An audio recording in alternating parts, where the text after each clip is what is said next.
안녕하세요. 사랑하는 성도 여러분. 오늘 이 시간은 트라이밸리 장로교회 허성용 목사님의 지금은 심을 때입니다 라는 설교 말씀을 함께 나눠보고자 합니다. 네. 이 심는 대로 거둔다.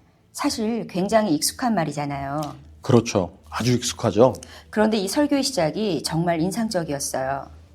이 심는 대로 거둔다란 원리가 우리 삶에 어떻게 연결되는지 깊이 살펴보는 데 있어서 1955년 로자 파크스 이야기로 문을 열거든요.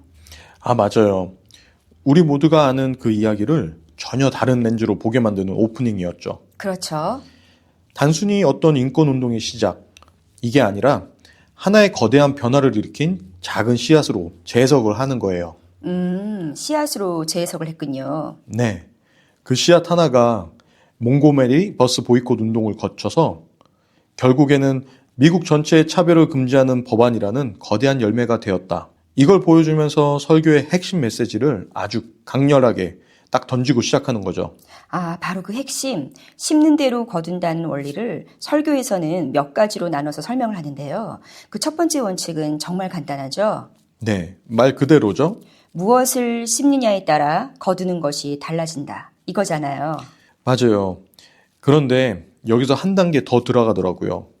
설교에서는 이걸 육체를 위해 심는다, 또 성령을 위해 심는다, 이런 종교적인 표현을 쓰는데요. 네, 그렇죠. 이걸 좀 우리한테 익숙한 개념으로 바꿔보면 단기적이고 물질적인 이득을 위해 행동하는 것, 그리고 장기적인 가치, 예를 들면 뭐 인격이나 공동체, 지혜를 위해 투자하는 것, 아마 이런 차이로 볼 수 있을 것 같아요. 아, 그렇게 보니까 확 와닿는데요. 네. 그래서 그 단기적인 욕망만 쫓았던 엘리 가문의 아들들이 결국 모든 걸 잃게 되는 이야기가 하나의 경고처럼 등장하고요. 그렇군요. 그럼 두 번째 원칙은 뭔가요? 저는 개인적으로 우리가 가진 모든 것 안에 씨앗이 숨겨져 있다. 이 개념이 아주 신선하게 느껴졌거든요. 그게 바로 두 번째 핵심입니다. 시간, 돈, 건강. 뭐 이런 모든 자원 안에 씨앗이 숨겨져 있다고 설교는 말하고 있더라고요. 네. 그 모든 것 안에 당장 소비할 양식도 있지만 미래를 위해 심어야 할 씨앗도 함께 있다는 거죠. 그래서 설교에서 배고프다고 씨앗까지 먹어버리지 말라, 이렇게 경고를 하잖아요. 이건 사실 미래를 전혀 생각하지 않고 현재를 살아가는 것에 대한 아주 강력한 은유 같아요. 그렇죠. 그 극심한 가뭄 속에서 마지막 남은 음식을 엘리야 선지자에게 내어준 사르밧 과부 이야기. 이게 아주 극적인 예시로 나오죠. 그녀는 말 그대로 마지막 씨앗을 심은 거고 그 결과 3년 반 동안 양식이 떨어지지 않는 기적을 경험하게 되거든요. 그건 정말 즉각적이고 어떻게 보면 기적적인 결과였죠. 하지만 현실에서는 씨앗을 심어도 아무 일도 일어나지 않는 경우가 훨씬 많은 것 같아요. 맞아요. 훨씬 많죠. 한참을 기다려야 하거나 심지어 내가 거두지 못할 수도 있는 거고요. 바로 그 지점, 가장 어렵고 힘든 그 지점을 세 번째 원칙이 다룹니다. 낙심하지 말라. 때가 되면 거둔다.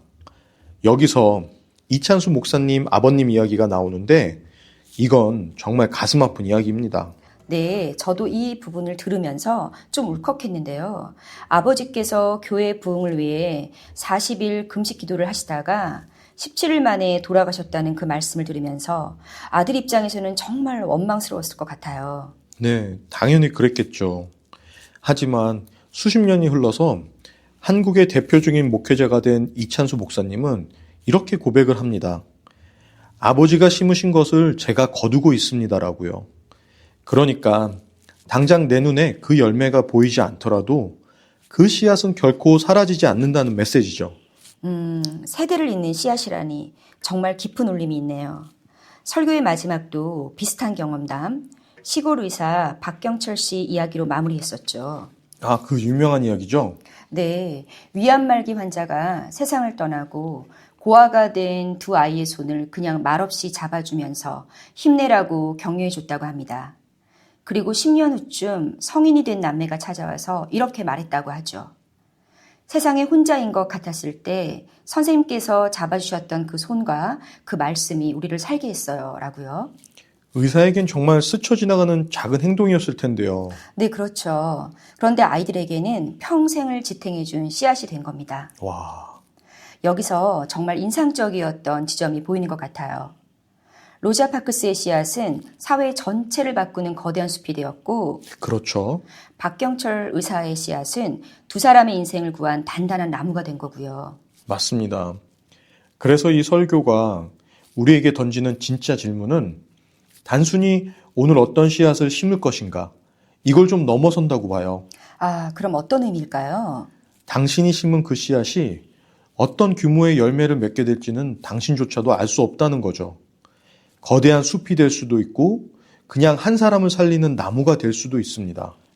그러네요. 정말 예측할 수가 없는 거네요. 네. 그렇다면 한번 생각해 볼 문제가 아닐까요? 결과의 크기를 전혀 예측할 수 없을 때 우리는 과연 무엇을 기준으로 오늘의 행동을 선택해야 할까요? 바로 그 질문은 말씀을 통해 우리에게 다시 한번 묻고 있는 것 같습니다.